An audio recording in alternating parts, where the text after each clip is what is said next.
Shalom, bon, Erev Shabbat, Shemot. Le nom de la paracha, mais aussi le nom du deuxième livre de la Torah que nous commençons. On a commencé, on va lire le Shabbat en entier. Dans cette paracha Shemot, on raconte la descente en Égypte, on raconte la souffrance, l'asservissement, tout ce que les Bnei Israël ont subi en Égypte, et Hachem, Dieu, choisit Moshe Rabbeinu, il le rencontre sur le moment du buisson ardent, et lui donne la mission de sortir les enfants d'Israël de Mitzraïm, de l'Égypte. Et là, dit le texte, quand Moshe Rabbeinu va accomplir cette mission, il prend l'âne et il met dessus sa femme et ses enfants. Le texte dit Ha-Chamor, l'âne, un âne connu. On aurait pu dire un âne. Non, Ha-Chamor. Nous dit le Midrash, Rashi ramène cette explication, qu'en fait il s'agit d'un âne déjà bien connu. Et la première fois que nous rencontrons cet âne dans la Torah, c'est quand Abraham Avinu se lève tôt le matin. Vayachavosh et Chamoro.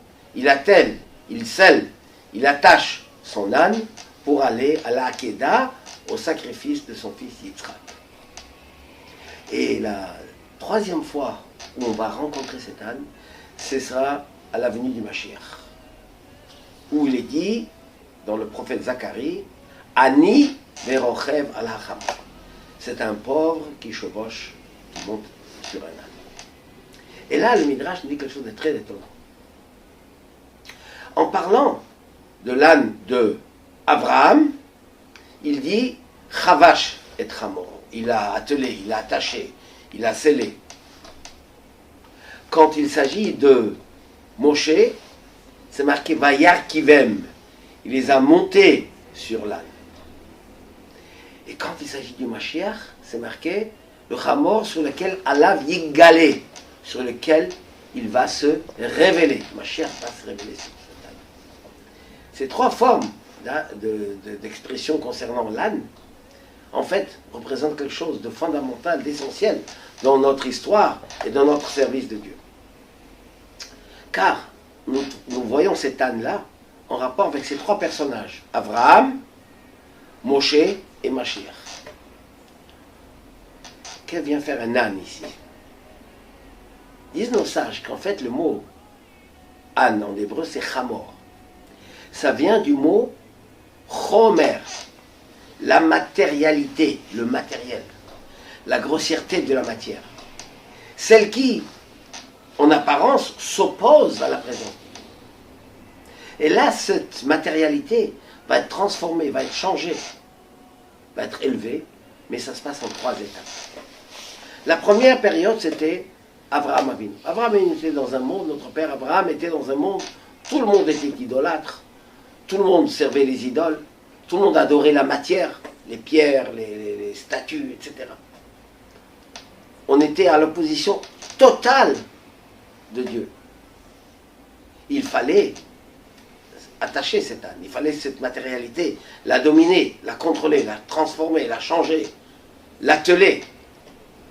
Et c'est ce qu'a fait Abraham, plus tard Yitzhak, Yaakov et les Bnei Israël en Égypte. À la deuxième étape, Moshe Rabbeinu va être rochev. L'âne n'a plus besoin d'être attelé, attaché, contrôlé, dominé. Ça y est. Maintenant, il va être un support. Il va permettre de transporter le monde matériel, la matérialité vers la Kedusha. Et ceci est par la Torah, par le mitzvot. La finalité de tout ça, c'est la venue du Mashiach.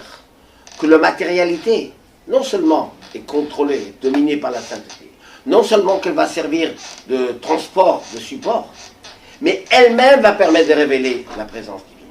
Le monde matériel, tout ce qui est dans la science, tout ce que nous avons maintenant dans le monde, va non seulement ne pas plus être en opposition, ce qui est déjà le cas, mais ça va être un moyen de révéler, de faire reconnaître que Dieu est le maître absolu du monde, et que c'est le créateur. Ça ne sera pas d'une manière imposée, mais c'est la matière qui va permettre de révéler cette grandeur du Mashiach. Et nous sommes la période à veille du Mashiach, Alors agissons dans ce sens pour faire montrer, démontrer, révéler au monde que Dieu est le maître et que les Bnei Israël, on va sortir de notre galoute, on va aller avec le monde entier qui va reconnaître cette vérité absolue. Amen, Ken Yiratzon, Shabbat Shalom ou Mevorach.